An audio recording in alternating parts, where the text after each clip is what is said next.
Au nom du Père et du Fils et du Saint-Esprit. Amen.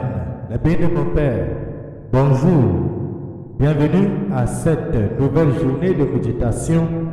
Bienvenue à cette semaine de méditation où nous allons continuer, la béni de mon Père, à lire la Bible et à rester en communion avec l'Éternel des armées.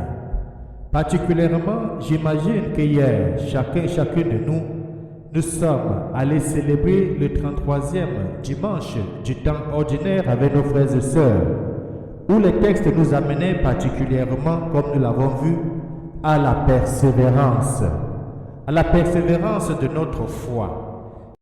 Aujourd'hui, lundi de la 32e semaine du temps ordinaire, le bien de mon Père, n'oublions pas que nous continuons toujours à lire les textes de l'année impaire. Nous aurons deux textes pour notre méditation ce matin. La première lecture sera le premier livre des martyrs d'Israël, au chapitre 1, les versets 10 à 64. Dans ce passage, nous allons lire que c'est ainsi que s'abattit sur Israël une grande colère. Nous allons voir comment la colère de Dieu va s'abattre sur Israël. Rappelons déjà hier, nous avons vu dans la première lecture de Malachie que le rayonnement de justice de Dieu va s'abattre et ça sera une fournaise pour ceux qui ne suivent pas Dieu. Dans le jardin d'Éden, nous l'avons également vu, lorsque nos premiers parents ont désobéi et qu'ils se sont éloignés de Dieu, nous avons vu la conséquence. La béni de mon Père, loin de Dieu, pas de joie. Loin de Dieu, pas de bonheur. Loin de Dieu, c'est la catastrophe, c'est le désastre. Ensuite, nous allons méditer le psaume 118 qui va dire « Fais-moi vivre, Seigneur, que je garde ta loi. » C'est la loi de Dieu qui nous apporte le salut, c'est la loi de Dieu qui nous conduit vers la vie éternelle. Et enfin, nous allons écouter ensemble l'évangile de Jésus-Christ tiré de Saint Luc au chapitre 18, les versets 35 à 43, dans lequel nous allons voir cette rencontre entre Jésus et ce jeune qui crie vers lui, « Fils de David, prends pitié de moi ». Cet aveugle qui va suivre Jésus sur la route de Jéricho et qui va solliciter, n'est-ce pas, son intervention, qui va solliciter sa miséricorde et qui va solliciter sa compassion. Tournons nos sens à l'intérieur, les bénis de mon Père, apprêtons les différents textes de ce jour à chacun et à chacune. Bienvenue.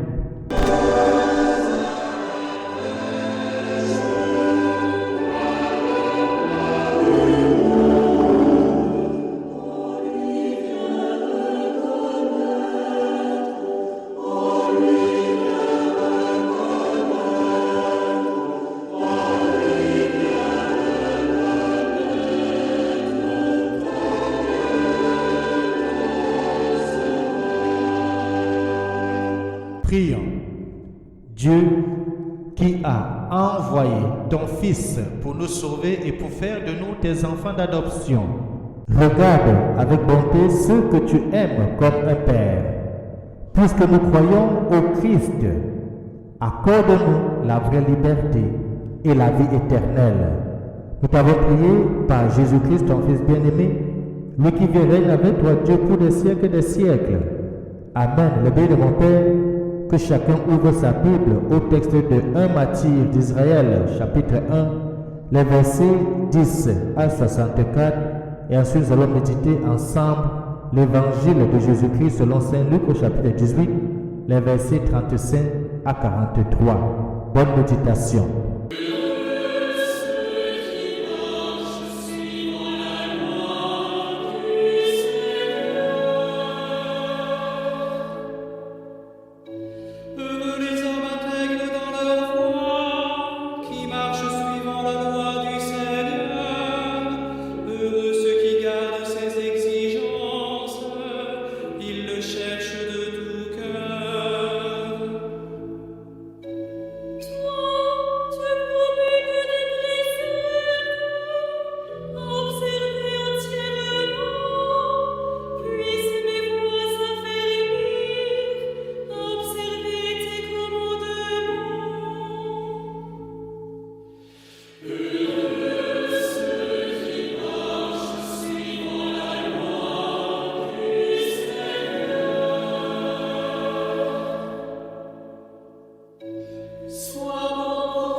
J'observerai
Évangile de Jésus-Christ selon Saint Luc, au chapitre 18, les versets 35 à 43.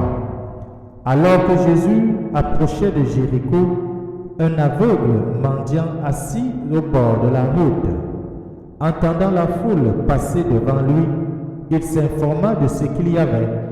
On lui apprit que c'était Jésus le Nazaréen qui passait. Il s'écria: Jésus, fils de David, prends pitié de moi. Ceux qui marchaient en tête le rabouraient pour le faire taire, mais lui criaient de plus belle: Fils de David, prends pitié de moi. Jésus s'arrêta et ordonna qu'on le lui ramène. Quand il se fut approché, Jésus lui demanda: Que veux-tu que je fasse pour toi?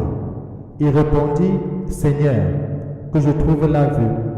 Et Jésus lui dit: Retrouve la vue, ta foi t'a sauvé.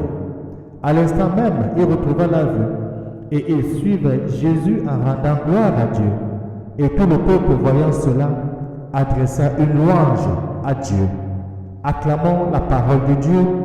Louange à toi, Seigneur Jésus-Christ. Que veux-tu que je fasse pour toi, Seigneur, que je retrouve la vue? Eh bien, de mon Père, l'évangile que nous venons d'écouter aujourd'hui traduit, si on peut le dire, à volonté, la relation que chacun de nous entretenons avec Dieu, la relation que nous entretenons avec notre Sauveur. Dans l'évangile que nous venons d'écouter, nous avons vu, et on peut bien le voir, l'aveugle a eu sur son chemin plusieurs obstacles à la rencontre de Dieu. L'obstacle de sa vie, l'obstacle naturel, qui fait qu'il est un aveugle, qu'il est un mendiant. Dans notre société d'aujourd'hui, on sait ce que les aveugles sont. Parfois, c'est des personnes marginalisées qui ne sont pas prises en compte, encore moins prises en considération. Dans plusieurs pays, sont condamnés à une vie misérable, à une vie de mendicité.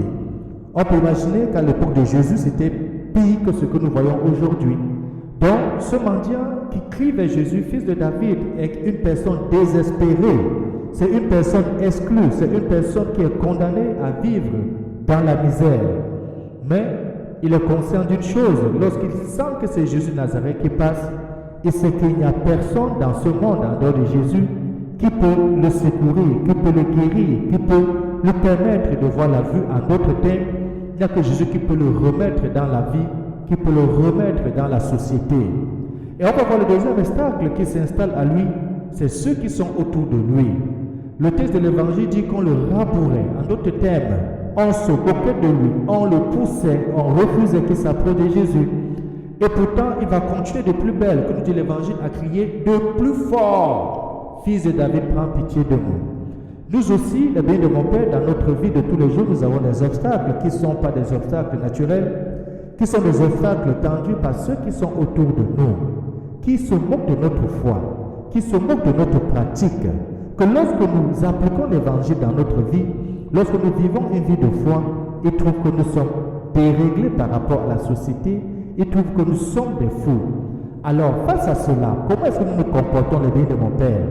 Est-ce que nous abandonnons tout, nous avons honte, nous nous trouvons ridicules et nous arrêtons de pratiquer notre foi? Je prends des exemples très simples. J'ai eu des personnes qui m'ont appelé et me disent: écoute, quand j'envoie la méditation, il y a 2-3 personnes qui me disent qu'ils ne veulent pas voir, qu'ils ne veulent pas l'écouter, qu'ils ne veulent pas entendre. Alors j'ai décidé tout simplement de ne plus les envoyer ou de ne plus envoyer dans mon réseau. C'était la bonne décision à prendre. Et quand je suis avec cette personne, j'ai dit: c'est parce qu'une ou deux personnes te font obstacle que tu vas arrêter d'être un missionnaire. Ton rôle, c'est d'évangéliser.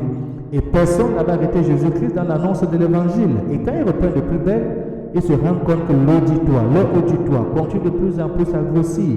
Les gens demandent à gauche, à droite: envoie-moi les méditations, sois fidèle. Les biens de mon Père, c'est tout simplement pour nous montrer que nous sommes appelés, chacun et chacune, à traverser et à dompter les obstacles qui se posent face à nous, surtout si ces obstacles nous empêchent de rencontrer le Christ, surtout si ces obstacles nous empêchent d'être en communion avec notre Dieu, avec notre Créateur, avec notre Sauveur. Rien au monde au-dessus de Dieu, rien au monde est plus important que Dieu. Dieu seul donne la vie. Et on va le voir, dans l'évangile, Jésus va dire: ta foi t'a sauvé, retrouve la vue, et il va permettre à cette personne de revoir. et de lui donner la vie, en d'autres termes, de l'intégrer dans la société. Cela est beau aujourd'hui. Notre Seigneur nous écoute. Notre Dieu, c'est un Dieu vivant. Notre Dieu, c'est un Dieu de compassion.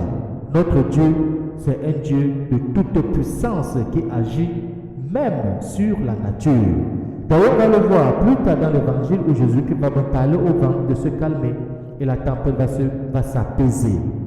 Qu'aujourd'hui et plus que jamais, les biens de mon Père, lorsque nous avançons résolument vers l'accueil de Jésus-Christ dans notre vie, parce que nous sommes, il faut bien le souligner, à 2 semaines du début du temps de l'Avent, quel est le temps d'espérance, quel est le temps d'attente, quel est le temps de rencontre avec Jésus-Christ, l'unique Sauveur.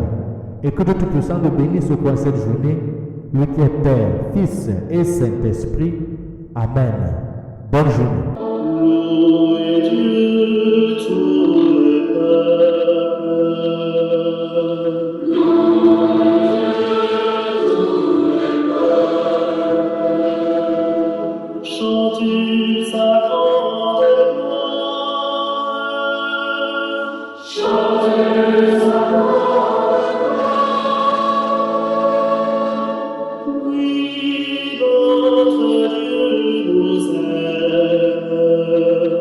Son